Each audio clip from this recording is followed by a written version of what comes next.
Hello అందరికీ welcome back to సుబ్బుస్ foods. నేను మీ హరిత చిత్తూరు పిల్ల. ఈరోజు మనం మన విలేజెస్లో వినాయక చవితికి లేదా గణేష్ ఫెస్టివల్కి తప్పకుండా చేసుకునే కుడుములు ఎలా చేసుకోవాలో చూసేద్దాం. నేను రాగి కుడుములు చేస్తున్నా ఇక్కడ. సో దీనికి ఒక కప్పు రాగి పిండి తీసేసుకొని ప్యాన్లో నూనె నెయ్యి ఏమీ తీసేసుకుండా వేసేసుకొని ఒక చిన్న కప్పు పచ్చి కొబ్బరి తురుము వేసేసుకొని ఇది వేగేలోపు ఇంకో పక్కన చిన్న ప్యాన్ పెట్టేసుకొని ఒక అరకప్పు పల్లీలు అరకప్పు జీడిపప్పు వేసేసుకొని దోరగా వేయించేసుకొని అది చల్లారగా మిక్సీలో వేసేసుకొని ఒక్కొక్క బరకగా పట్టించేసుకొని పక్కన పెట్టేసుకుందాం. నున్నగా పట్టేసుకుంటే తినడానికి బాగోదు. అలాగే మనం ప్యాన్లో వేసుకున్న రాగిపిండి పచ్చి కొబ్బరిని ఇలా కలుపుతూ వేయించుకోవాలి.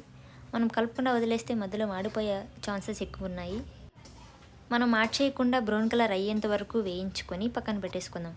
అలాగే మనం రాగిపిండి తీసుకున్న కప్పుతోనే ఒక 1/4 కప్పు బెల్లం తీసేసుకొని ఒక ప్యాన్లో వేసేసుకొని ఆ కప్పుతోనే ఒక అరకప్పు వాటర్ వేసేసుకొని మనకి తీగ పాకం కానీ ఎలాంటి పాకం రావాల్సిన అవసరం లేదు. ఇలా మనం వాటర్ వేసుకున్నాక బెల్లం కరగడానికి ఇలా కలుపుతూ ఉంటే కింద మాడకుండా బెల్లం ఈజీగా కరిగిపోతుంది. ఒక 2 మినిట్స్ తర్వాత ఆపేసుకొని పక్కన పెట్టేసుకుందాం. అలాగే మనం వేయించుకున్న రాగిపిండిలో మిక్సీకి పట్టుకున్న మిశ్రమాన్ని వేసేసి ఒక 1/2 టీ స్పూన్ యాలక్కి పౌడర్ వేసేసుకొని అలాగే కొద్దిగా సాల్టు 1 లేదా 2 టేబుల్ స్పూన్స్ నెయ్యి వేసేసుకొని కలిపేసుకుందాం. అలాగే ముందుగా మనం తయారు చేసుకున్న బెల్లం వాటర్ని కొద్దిగా వేసేసుకుంటూ ఇలా కుడుముల షేప్లో వచ్చే విధంగా చేత్తోనే పట్టేసుకుంటే సరిపోతుంది.